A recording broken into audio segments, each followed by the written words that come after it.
Saya tidak takut. Saya tetap akan datang ke masjid walaupun kondisi genting bagaimanapun.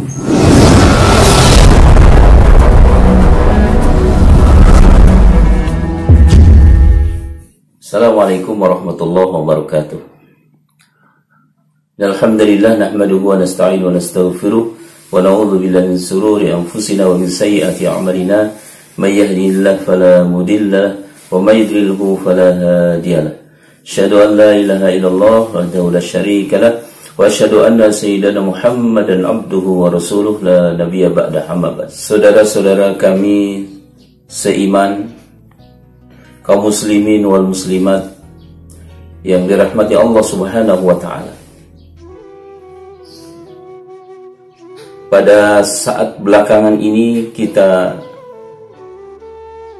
orang-orang beriman maupun semua manusia di dunia ini sedang dalam kondisi yang sangat labil, khawatir, cemas, gundah gulana, galau akibat satu makhluk Allah yang sangat kecil yang bernama virus corona. Oleh karena itu, marilah saya bagian dari umat Islam dan saya juga bagian dari praktisi ruqyah syariah Indonesia mengajak wabil khusus kepada diri saya sendiri, umumnya kepada kaum muslimin dan muslimat. Marilah di kondisi yang sangat mencemaskan ini, yang dimana banyak orang yang sangat khawatir, sangat takut dengan kondisi saat sekarang ini, maka kita kembalikan semuanya kepada Allah Subhanahu wa taala. Karena semua yang terjadi saat sekarang ini bagian dari kehendak Allah. Dan saya sangat tidak sepakat ketika ada sebagian orang beriman atau kaum muslimin yang justru menyepelekan masalah virus ini. Bahkan sebagian menyatakan bahwa virus corona ini tidak usah ditakuti karena virus corona adalah bagian dari ciptaan Allah. Iya, benar, ciptaan Allah. Tapi kita lihat bahwasanya ketika kita menghadapi dan menemukan suatu musibah, maka kita juga dituntut oleh Allah Subhanahu wa taala supaya berikhtiar. Saya bagian dari praktisi ruqyah syariah Indonesia, mengajak kepada kita semuanya, terutama kaum muslimin dan muslimat, marilah kita tidak hanya sekedar berobat dengan cara-cara medis, karena sungguh Allah turunkan Al-Quran sesungguhnya bagian dari syifa, bagian dari penyembuh. Ketika Al-Quran diturunkan bagian dari penyembuh, kita harus yakinkan bahwa apapun sakit yang melanda kita, yang menimpa kita, saudara-saudara kita, maka insya Allah sembuh dengan Al-Quran. Wa nunazzilu minal Qur'ani ma huwa syifa. Sungguhnya Al-Quran diturunkan menjadi penyembuh. Wa rahmatul lil mu'minin, dan rahmat bagi orang-orang beriman. Janganlah kita justru berbuat sesuatu di luar itu. Ada sebagian saudara-saudara kita yang beriman, saudara-saudara kita muslim, seakan-akan menyombongkan diri. Saya tidak takut. Saya tetap akan datang ke masjid walaupun kondisi genting bagaimanapun. Ini seakan-akan kita menyombongkan diri terhadap apa yang sudah menimpa kita, padahal kita diwajibkan untuk berikhtiar. Innallaha la yughayyiru ma biqaumin hatta yughayyiru ma bi anfusihim.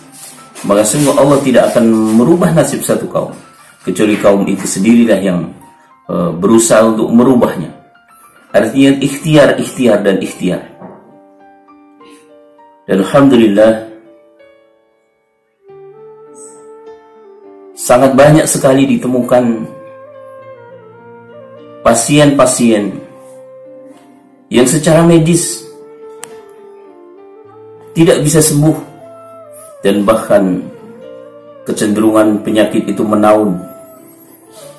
Tapi kemudian biiznillah atas izin Allah, dengan ayat-ayat Allah, kemudian Allah sembuhkan. Ada satu kisah yang sangat menarik, dan menurut saya ini bagian dari sesuatu yang sangat luar biasa. Ada kisah seseorang yang sakitnya sudah bertahun-tahun tidak sembuh, bahkan sudah berbagai macam cara dia berusaha untuk mengobati dengan cara medis, dengan supranatural.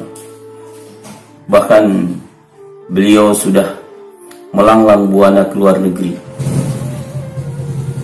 dan Allah belum berikan kesembuhan. Namun kemudian Allah memberikan petunjuk, kemudian datang ke tempat ruqyah.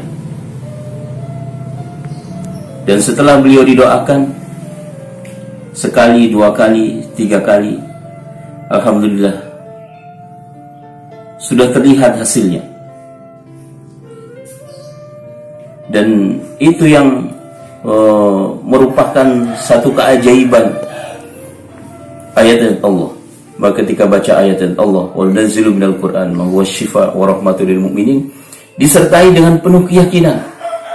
Karena ingat bahwa di dalam Al-Qur'an tidak ada sedikit pun keraguan di dalamnya. Dzalikal kitab la raiba fi hudan lil muttaqin. Maka sungguh tidak ada sedikit pun keraguan di dalam Al-Qur'an itu bagi orang-orang yang bertakwa. Jadi jangan ragu sedikit pun. Dan bismillah atas izin Allah, kemudian orang ini disembuhkan oleh Allah Subhanahu wa taala, dan kemudian Allah memberikan hidayah kepadanya, dan alhamdulillah saat sekarang ini beliau bagian dari hamba-hamba Allah yang insya Allah mereka istiqomah menjalankan perintah Allah dan menjauhi larangannya. Semua kebiasaan-kebiasaan buruknya di masa lalu, semua watak-watak keras di masa lalu, yang itu bagian dari power dia untuk melaksanakan tugas-tugas beliau, saat sekarang ini dia merasa bahwa semua itu tidak ada gunanya. Dan alhamdulillah yang sangat luar biasa, kemudian beliau merasakan bahwa hikmah ruqyah ini nikmat yang diberikan kepadanya, kemudian sembuh dari sakitnya. Dan kemudian suatu ketika beliau menyampaikan kepada saya untuk menerima wakaf beliau berupa tanah 21 hektar yang berupa kebun sawit. Waktu itu saya merasa seperti dalam mimpi. Tapi ternyata di kemudian hari beliau sampaikan lagi, dan alhamdulillah ternyata beliau sungguh-sungguh sebagai tanda syukur beliau kepada Allah Subhanahu wa taala, bismillah atas izin Allah semuanya itu, maka kemudian dia mewakafkan tanahnya, dan insyaallah mudah-mudahan tanah itu sangat bermanfaat, dan rencana ingin dijadikan sebuah pondok modern.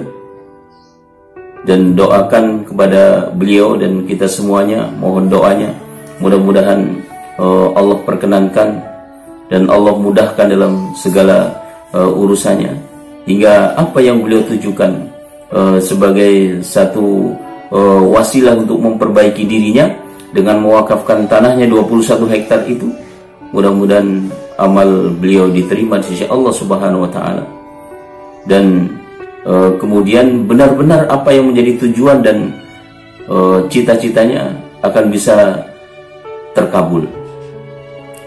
Maka dari kisah ini menunjukkan bahwa setiap kita sakit,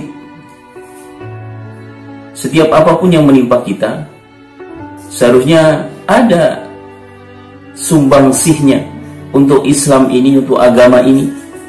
Maka kebiasaan para sahabat dan orang-orang terdahulu, ketika kalian sakit, maka bersedekahlah.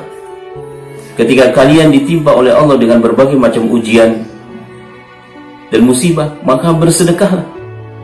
Jadi sedekah itu adalah bagian dari satu wasilah yang harapan kita dari setiap kebaikan-kebaikan yang kita berikan untuk Allah. Ketika kita sembuh dari ayat-ayat Allah, maka harusnya kita mendekatkan diri kepada Allah Subhanahu wa Ta'ala. Karena ketika kita sembuh, kesembuhan itu yang perlu kita ingat, bahwa kesembuhan itu datangnya bukan dari kita. Seorang ustadz yang membacakan Al-Quran kemudian pasiennya begitu sembuh dari sakitnya, maka niatkanlah bahwa yang menyembuhkan itu Allah. Yang kita baca adalah ayat-ayat Allah. Dan ketika orang sembuh, maka seharusnya kebaikan-kebaikannya harus ditambah dan mendekatkan diri kepada Allah Subhanahu wa Ta'ala, dan ketakwaannya semakin bertambah karena telah disembuhkan oleh Allah Subhanahu wa Ta'ala. Mudah-mudahan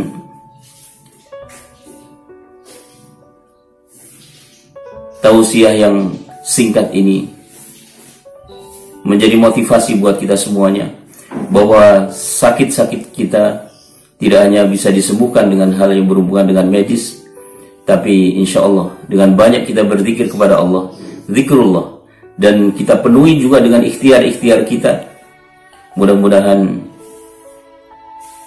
apa yang kita lakukan, semua aktivitas kita akan senantiasa mendapatkan ridha Allah Subhanahu wa Ta'ala, dan kemudian sakit-sakit kita disembuhkan oleh Allah sebagaimana doa yang diajarkan oleh Rasulullah Muhammad SAW.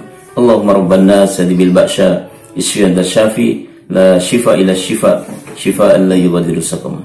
Ya Allah, sembuhkanlah saudara-saudara kami yang sedang sakit dengan kesembuhan yang sempurna, hingga kesembuhan itu tidak mendatangkan rasa sakit dan sakit itu tidak kembali lagi kepadanya.